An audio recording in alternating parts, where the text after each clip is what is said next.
ক্ষমতা এবং দেশ ছেড়ে পালানো সাবেক প্রধানমন্ত্রী শেখ হাসিনার বিরুদ্ধে ছাত্র জনতা হত্যার ফৌজদারি মামলার বিচার করা কঠিন, তবে মানবতাবিরোধী অপরাধে তা সম্ভব। সেক্ষেত্রে ট্রাইব্যুনাল অ্যাক্ট সংশোধন অথবা নতুন ট্রাইব্যুনাল গঠনের তাগিদ দেন সিনিয়র আইনজীবী হাসনাত কাইয়ুম। যদিও আন্তর্জাতিক অপরাধ ট্রাইব্যুনালের প্রধান কৌঁসুলি তাজুল ইসলামের দাবি, ট্রাইব্যুনাল আইনেই শেখ হাসিনার বিচার সম্ভব। আর অপরাধ প্রমাণ হলে বন্দি বিনিময় চুক্তিতে ভারতের কাছে শেখ হাসিনাকে ফেরত চাইবে বাংলাদেশ। বিস্তারিত জানাচ্ছেন জিয়া খান। হত্যাযোগ্য এই গণহত্যা চালিয়েছে, তাদের বিচারের আওতায় এনে উপযুক্ত শাস্তি খুব দ্রুত বিচারের জন্য আমরা আহ্বান জানাচ্ছি আপনাদের মাধ্যমে। কলেজ ছাত্র ফারহান ফায়াজকে হত্যার ঘটনায় শেখ হাসিনার বিরুদ্ধে আন্তর্জাতিক অপরাধ ট্রাইব্যুনালে অভিযোগ করে কথাগুলো বলছিলেন ফারহানের বাবা।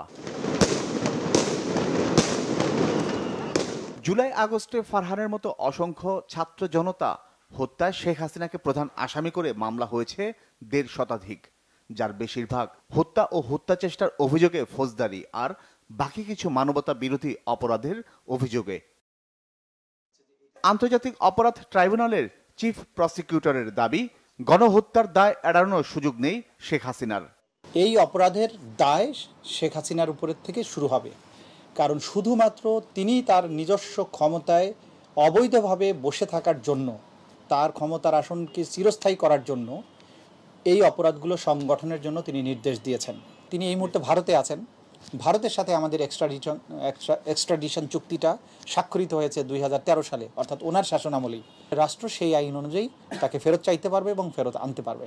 ছাত্র জনতার অভ্যুত্থানে পলাতক শেখ হাসিনার বিরুদ্ধে দেশের বিভিন্ন থানায় করা মামলাগুলো পর্যালোচনায় দেখা যায়, সব মামলায় আসামির সংখ্যা প্রায় কাছাকাছি, অর্থাৎ ১০০ থেকে ১৫০-র মধ্যে। আবার অভিযোগও প্রায় একই রকম। তাই মামলাগুলোর মেরিট নিয়ে প্রশ্ন সুপ্রিম কোর্টের এই আইনজীবীর।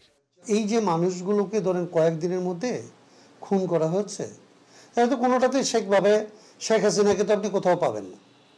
কিন্তু আবার যদি কমান্ড হিসেবে ধরেন, সুপিরিয়র কমান্ড যদি বলেন, তাহলে প্রত্যেকটাতে আপনি বুঝবেন যে প্রত্যেকটা ঘটনার পেছনে আসলে শেখ হাসিনার নির্দেশ কিংবা তার মতো মন্ত্রী পরিষদের নির্দেশ, স্বরাষ্ট্র মন্ত্রণালয়ের নির্দেশ আছে। ওই ধরনের অপরাধ যেগুলি, এগুলিকে বিচার করার জন্য ৭১ সালের যে অপরাধ আমাদের এখানে হয়েছিল, সেইটাকে বিচার করার জন্য যে ট্রাইব্যুনাল আইনটা ৭৩ সালে করা হয়েছিল, সেইটার সাথে অনেকাংশে মিল আছে, কিন্তু সেটার সাথে পার্থক্য আছে। প্রচলিত পদ্ধতিতে যদি আসলে তাদের বিচার করতে যায়, যে মামলাগুলি হচ্ছে, এই মামলাগুলির আসলে কোনো মেরিট আছে বলে আমাদের চোখে পড়ে। সাম্প্রতিক মামলায় শেখ হাসিনার বিচার নিয়ে আইনগত দিক তুলে ধরেন তারা।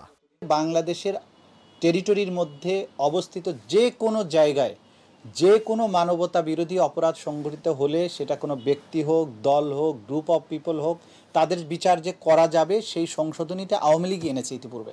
এইটার বিচারের জন্য আন্তর্জাতিক অপরাধ ট্রাইব্যুনালের জুরিসডিকশনের কোনো পরিবর্তন আনার প্রয়োজন হবে না। এইখানে যদি আসলে বিচারটা করতে হয়, তাইলে আমার কাছে মনে হয় ট্রাইব্যুনাল অ্যাক্টকে আবার নতুন করে আসলে রিশাফল করতে হবে, সংশোধন করতে হবে, অথবা একটা নতুন ট্রাইব্যুনালের ব্যবস্থা করতে হবে।